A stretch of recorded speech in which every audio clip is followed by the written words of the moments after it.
5 बेटियों की मां होना कोई मामूली बात नहीं होती। सबसे ज्यादा मुश्किल तो तब बढ़ती है जब पति ही अपनी बेटियों से नफरत करता है। पहली बेटी पैदा हुई तो ससुराल वालों ने झूठे मुंह मुबारकबाद दी थी, मगर एक के बाद एक बेटियों की पैदाइश से ससुराल वालों ने मेरा जीना मुश्किल कर दिया था। शायद जिस गांव में मैं रहती थी वहां पर एक औरत को सम्मान तभी दिया जाता है जब वो बेटियों के साथ साथ बेटों की भी मां बने। जब मेरे यहाँ चौथी बेटी का जन्म हुआ तो मेरे पति ने उस बेटी को देखना भी गवारा नहीं समझा और सास मुझे अस्पताल में अकेला छोड़कर वापस घर आ गई। जब तबीयत कुछ ठीक हुई तो अपनी फूल जैसी बेटी को लेकर मैं खुद ही घर की तरफ बढ़ी। जब मैं अस्पताल से बाहर निकली तो एक गरीब बूढ़ी औरत बाहर बैठी थी, जो मुझे देखकर खुश हुई और बच्ची को मांगने लगी। मैंने बच्ची को दिया तो कहने लगी, परेशान मत हो, एक दिन तुम्हारा पति तुम्हें जरूर मानेगा। मैं थोड़ा सा मुख कुराई। घर आते ही मुझ पर मुसीबत टूट पड़ी थी। पति ने मेरा स्वागत थप्पड़ मार कर किया था। सास ने मुझसे मेरी बेटी को लेकर बिस्तर पर पटकने के अंदाज में रखा और कामों को मेरे हाथ में पकड़ा दिया। मेरी जेठानी जो 3 बेटों की मां थी, बात बात पर बेटों की मां होने का रोब जमाया करती। मैं खामोशी से सब्र का घूंट पीती रही। जिंदगी गुजरने लगी। मेरी बच्चियों को बाप और दादी का प्यार नहीं मिला। अक्सर मैं सोचा करती कि बेटियां भी तो भगवान की बनाई हुई होती हैं। सब कुछ भगवान के हाथ में होता है। जिसे चाहे बेटा दे, जिसे चाहे बेटी दे, फिर क्यों इसका कसूर एक औरत को ही ठहराया जाता है। धीरे धीरे समय बीतता गया और मैं एक बार फिर से प्रेग्नेंट हो गई। 4 बेटियों के बाद अब मेरी भी यही राय थी कि अब मुझे भगवान बेटा दे, ताकि इस बार मैं सास और पति की भरोसे पूरा उतर सकूं। समय जैसे जैसे गुजर रहा था, मेरा डर बढ़ता चला जा रहा था। मेरे पति मुंबई में काम करते थे। इस बार तो उन्होंने साफ साफ कह दिया था कि अगर इस बार भी तुमने बच्ची को जन्म दिया तो मैं तुम्हें तलाक दे दूंगा। उनकी इस धमकी से मेरा शरीर कांपने लगा था। मैं पूरा दिन रोती रहती और भगवान से प्रार्थना करती रहती, पर शायद मेरी मुसीबतें अभी खत्म नहीं हुई थी। उस रात अस्पताल में जब मुझे होश आया तो नर्स मेरे सर के पास खड़ी थी। मुझे होश आता देखकर मुस्कुराते हुए बोली, मुबारक हो, आपने एक प्यारी सी बेटी को जन्म दिया है। उसके यह शब्द मुझे सदमे में ले जा चुके थे। मेरी आंखों से आंसू बह रहे थे। एक बार फिर मैं और मेरी बेटी एक खतरनाक पाप की सजा भुगतने वाले थे।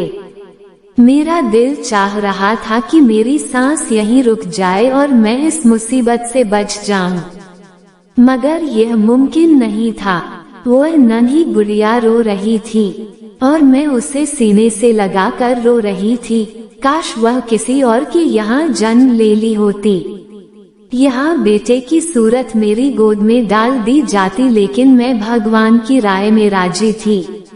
ये 5 फूल मुझे मेरी जान से भी बढ़कर थे, मगर अब मैं अपने पति और सास से तंग आ चुकी थी। अस्पताल के बाहर बैठी औरत मेरी हालत देखकर इस बार उसने बच्ची को नहीं मांगा था, बल्कि दुआ देते हुए बोली, भगवान पर से कभी उम्मीद मत छोड़ना, बहुत जल्द तुम्हारे दिन फिर जाएंगे। मैं दिल ही दिल में दर्द की सांस खींचते हुए सर को हिलाई। रात के 8:30 बज चुके थे जब मैं रिक्शे में बैठकर घर तक पहुंची थी। मेरा शरीर कांप रहा था। मैं हिम्मत करके दरवाजे के पास आई। 1 बार 2 बार यहाँ तक कि 1 घंटा गुजर चुका था, मगर किसी ने आकर दरवाजा नहीं खोला। अंदर से मेरी बेटियों के रोने की आवाज आ रही थी। अंधेरा हो चुका था, मगर किसी ने भी दरवाजा नहीं खोला। मैं भी दरवाजे से टेक लगाए बैठी हुई रो रही थी। आधी रात को मुझे दरवाजा खुलने की आवाज आई। मैं झट से उठकर खड़ी हो गई। दरवाजा मेरी बड़ी बेटी ने खोला था। मैं फौरन अंदर आ गई और उससे लिपट कर रोने लगी। मेरे न होने पर उन चारों ने ना जाने कौन कौन से जुल्म बर्दाश्त किए होंगे। मेरा पति बेखबर सो रहा था। मैं भी खामोशी से अपनी 5वीं बेटी के साथ कमरे में जाकर सो गई। कमजोरी और थकान से मैं जल्द ही गहरी नींद में सो गई। मेरी आंख तब खुली जब मेरे पति रमेश ने मुझे बालों से पकड़कर उठाया था। मैं पहली बार उसका गुस्सा देखी थी। मुझे डर लगने लगा था। मुझे ऐसा लगा जैसे मुझे जान से ही मार देगा। रमेश मुझे घसीटता हुआ कमरे से बाहर लेकर आया। मेरी बेटियां ये देखकर रोने लगी, जबकि सास उन्हें डांटकर चुप कराने लगी। मेरा पति बोला, किसके कहने पर तुम इस घर में दाखिल हुई हो? मेरे घर के दरवाजे आज से तुम्हारे लिए बंद हो चुके हैं। अपनी बेटियों को लो और मेरे घर से निकल जाओ। मेरी सास भी मेरी बेटियों को धक्के देकर घर से निकालने लगी। मैं हाथ जोड़कर उनके कदमों में गिर गई। ये घर ही मेरा सब कुछ था। मैं 5 बेटियों को लेकर आखिर कहाँ जाती? मेरा पति घर से निकल चुका था। मैं बेटियों के साथ वहीं दरवाजे पर बैठी रो रही थी। तभी मुझे सास की चिल्लाने की आवाज आई और फिर मेरे पति की आवाज सुनकर मुझे कुछ दुर्घटना का एहसास हुआ। मेरी सास पांव फिसलने से गिर चुकी थी और उनका सर किसी चीज से लगकर फट चुका था। मेरा पति हड़बड़ा कर रोता हुआ उन्हें डॉक्टर के पास ले जाने लगा, मगर कुछ देर बाद ही बहुत बुरी खबर मिली कि सास के सर पर गहरी चोट लगने की वजह से उनकी मृत्यु हो चुकी है। भले ही मेरे पति ने मेरे और मेरी बेटियों के साथ अच्छा नहीं किया था, मगर उस वक्त उन्हें तकलीफ में देखकर मैं उनका गम बांटने लगी। रिश्तेदार दूर दूर से हमारे यहाँ सास को देखने के लिए आ रहे थे, इसलिए पति ने मुझसे दोबारा घर से जाने की बात नहीं की थी। वक्त गुजरता गया और रमेश का व्यवहार पहले से कुछ बेहतर होता गया। वह मुझसे जरूरत पड़ने पर बात कर लिया करते थे और अपनी बेटियों को तो एक नजर देखना भी गवारा ना करते।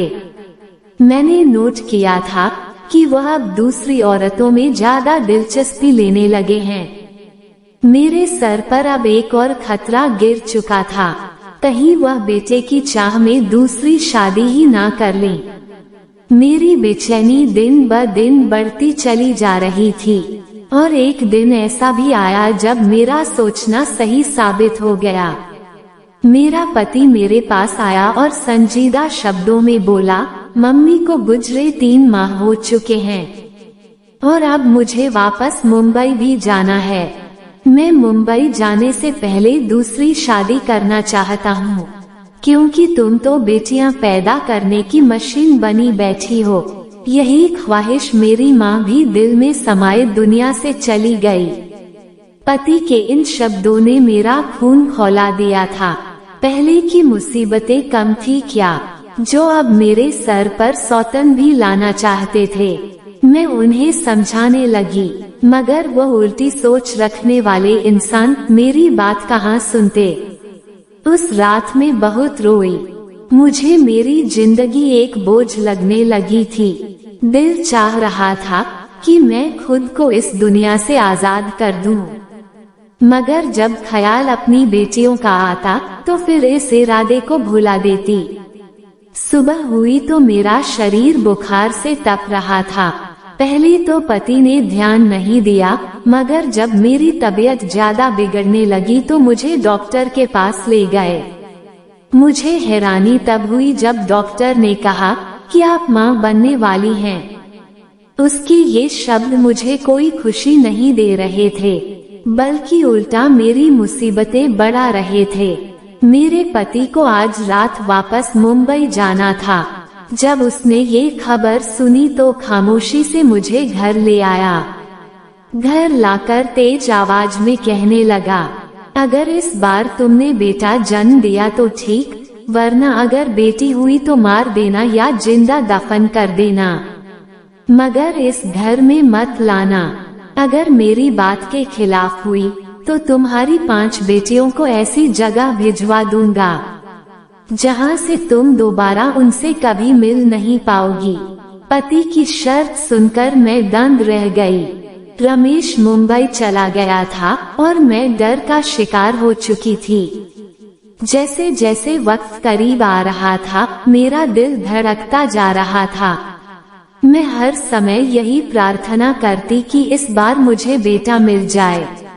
मेरे घर में एक और बेटी आने का मतलब था बाकी की 5 बेटियों से भी हाथ धो बैठना।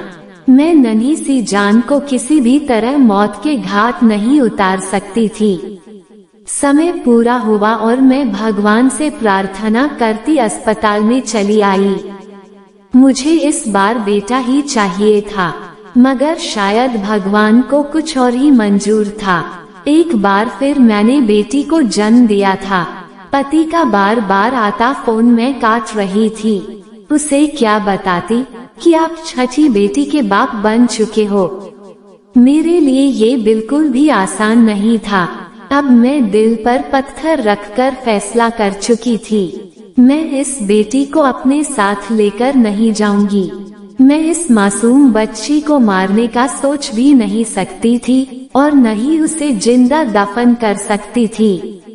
मुझे कोई बीच का रास्ता निकालना था और यह काम शायद मेरे लिए दुनिया का सबसे मुश्किल काम था। मैं अस्पताल से बाहर निकली। सामने वही गरीब बूढ़ी औरत बाहर बैठी थी। ना जाने उस वक्त मैंने दिमाग में क्या सोचा और मैंने उस गरीब औरत को अपने साथ ले लिया और अस्पताल से हटकर दूसरे जगह पर चली आई।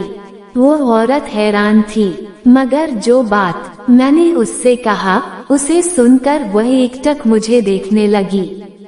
कुछ देर खामोश रहने के बाद उसने हाँ में सर हिलाया और मेरी बेटी को मेरी गोद से उठा लिया।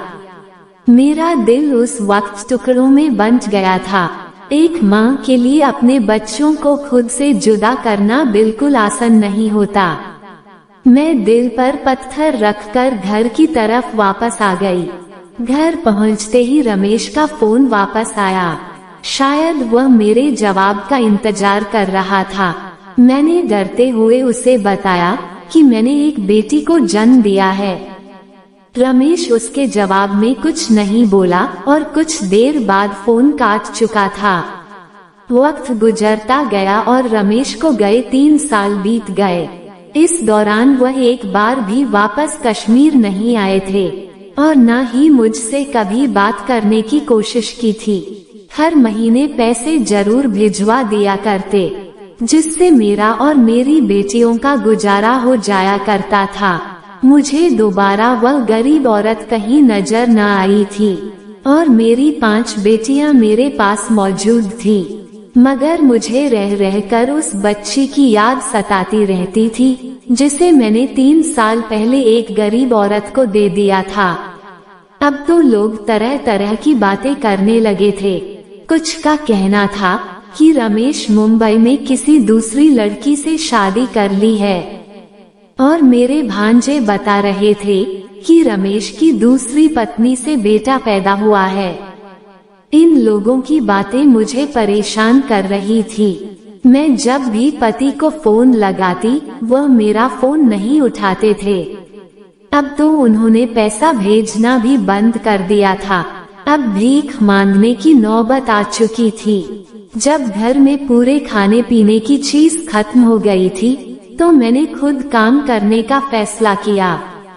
जहाँ भी काम मांगने जाती तो लोग मेरा मजाक उड़ाते कि पति मुंबई में लाखों कमा रहा है और पत्नी घरों में नौकरी ढूंढ रही है। पति का इंतजार करते करते 18 साल बीत गए। मैंने अपनी 3 बेटियों की शादी कर दी थी। 18 सालों में मैंने झाड़ू पोछा करके अपनी बच्चियों को पाल पोस कर बड़ा किया था। जबकि पति ने इस दौरान एक बार भी पलट कर नहीं देखा था। सोमवार का दिन था जब मैं भगवान की पूजा कर रही थी। अचानक दरवाजे पर दस्तक हुई। जब मैंने दरवाजा खोला तो एक पल के लिए मैं सदमे में चली गई। मेरा पति रमेश 18 साल बाद मेरे सामने खड़ा था। मुझे देखकर हल्का सा मुस्कुराया और अंदर आ गया। उसने घर आते ही मुझसे बिना कुछ बात किए सिर्फ इतना कहा, अब हमेशा हमेशा के लिए कश्मीर वापस आ गया हूँ और अब सारा कारोबार यही करेगा। मुझे तो हैरत तब हुई जब उसने कहा कि वह पिछले 2 महीने से कश्मीर में ही आया हुआ था। मैं खामोशी से उसकी बातें सुन रही थी। वो अपने कपड़े बैग से निकालकर फ्रेश होने चला गया था। 18 सालों में मुझे रमेश के बिना जीने की आदत हो चुकी थी, मगर तकलीफ तो तब हुई जब उसने आकर एक बार भी अपनी बेटियों के बारे में ना पूछा और न ही मुझसे ये पूछा कि इन 18 सालों में मैंने कैसे अपना और उन बच्चियों का पेट भरा। शायद यहाँ भी मुझे ही सब्र करना था। रमेश बाहर निकला और कुछ ऐसा शब्द बोला, उसे सुनकर मेरी सांस रुक गई थी। वह कहने लगा कि वह कश्मीर में एक लड़की को पसंद कर चुका है। उसका नाम पूजा है और अगले सोमवार को उसकी पूजा के साथ विवाह है। वह मुझे बताकर दोबारा घर से जा चुका था। मैं उसे जाते देखते रह गई। क्या कोई इस हद तक भी लापरवाह हो सकता है? उसकी बेटियां उसके प्यार के लिए तरस रही थी, मगर उसे कोई परवाह नहीं थी। सोमवार का दिन भी आ चुका था। घर को दुल्हन की तरह सजा दिया गया था। मेरी बेटियां खामोशी से एक कमरे में छुपकर बैठ गई थी। उन्हें इस शादी से कोई दिलचस्पी नहीं थी। रमेश बहुत खुश था। मुझे बताने लगा कि पूजा अपनी माँ के साथ यहीं आ रही है, यहीं पर उसका विवाह होगा और फिर अगले ही हफ्ते मैं पूजा के साथ वापस मुंबई चला जाऊंगा। मेरे सब्र का बांध खत्म हो चुका था, लेकिन मेरा चुप ही रहना मेरा बेहतरीन जवाब था। मैं खामोशी से सर झुकाकर जब उसके कमरे में गई, तब वो लड़की मेरे सामने ही बैठी थी जिससे रमेश का विवाह होने वाला था। उसे देखकर मेरे पैरों तले से जमीन निकल गई थी। उस लड़की की उम्र 17-18 साल थी, जो अपने नजरों से बार बार मुझे देख रही थी, जबकि वहीं दूसरी तरफ मेरा पति उस लड़की की मां को पैसे पकड़ाते हुए ना जाने क्या बातें कर रहा था। पैसों की भीड़ में आज एक औरत को मासूम लड़की का चेहरा नहीं दिख रहा था। तभी रमेश का मोबाइल बजा और वह खामोशी से कमरे से निकल गया। मैंने जब उस लड़की की मां को देखा तो मुझे लगा कि मैं इन्हें पहले भी कहीं देख चुकी हूँ, मगर कहाँ, ये याद नहीं आ रहा था। वो औरत भी बार बार मुझे ही घूर रही थी। मैं जल्दी से कमरे से बाहर निकल कर आ गई और अपने दिमाग पर जोर देने लगी। पंडित जी आ चुके थे। तभी मेरे दिमाग में ख्याल आया और मेरे होश उड़ गए। ये कैसी मुसीबत टूटने वाली थी। मेरा शरीर सुन्न होने लगा था। तब मैं बाहर निकली और जाकर पूजा की मां को पकड़कर अपने सामने किया और मैं उसे देखकर बोली कि तुम वही औरत हो ना जिसको मैंने अपनी बेटी को दिया था। मेरी बात को सुनकर वो औरत हक्की बक्की रह गई थी और बोली, हाँ मैं वही हूँ। मगर तुम कौन हो? रमेश सवालिया नजरों से हमें देख रहा था। मैं गुस्से में बोली कि मैं वही औरत हूँ जो 18 साल पहले अपने इसी पति के डर से अपनी बेटी को तुम्हारे हवाले किया था। ये खबर किसी पाप की तरह गिरी थी। रमेश घबराया हुआ था। वो औरत सीने पर हाथ रखकर जमीन पर बैठ गई थी, जबकि पूजा हैरत से मुझे देखने लगी थी। जब रमेश होश में लौटा तो उस औरत से सवाल करने लगा। वो औरत अब मालदार हो चुकी थी। लेकिन मेरी बात को सच मान गई। पूजा मेरी और रमेश की बेटी है। अगर एक पल की भी देर हो जाती तो ना जाने कौन सी मुसीबत टूट पड़ती। रमेश अपना बाल पकड़ता हुआ जमीन पर गिर चुका था और होश आते ही घर से बाहर निकल गया था। उसको बेटियों से नफरत थी, मगर जो पाप करने जा रहा था वो बहुत बड़ा पाप था। पूजा जमीन पर बैठी रो रही थी और मैं बेबसी से उसे रोता देखकर उसे सीने से लगाकर रोने लगी। रमेश को घर से गए काफी देर हो चुकी थी। 2 दिन गुजर चुके थे और फिर दरवाजे पर एक एम्बुलेंस आई, जिससे रमेश को उतारकर घर लाया गया। उसका 2 दिन पहले एक्सीडेंट हुआ था। उसकी एक टांग टूट चुकी थी, उसकी जुबान दांतों में आकर कट चुकी थी। वो अब बोल नहीं सकता था। जैसा भी था, मेरी बच्चियों का बाप था। बेटियां कहाँ बाप को तकलीफ में देख सकती हैं। जब जब मेरी बेटियां रमेश की सेवा करती, वो नजर झुकाकर रोने लगता था। पूजा से उसने दोबारा कभी नजर नहीं मिलाया था और न ही पूजा कभी रमेश के सामने जाना चाहती थी। कुछ दिनों के बाद रमेश ने अपना सारा धन अपनी 6 बेटियों के नाम कर दिया और अपने बेटियों से माफी मांगी और अब सभी खुश होकर रहने लगे। उम्मीद करते हैं आज की वीडियो आपको पसंद आई होगी, तो प्लीज लाइक, शेयर, सब्सक्राइब करें। आप सभी का बहुत बहुत धन्यवाद।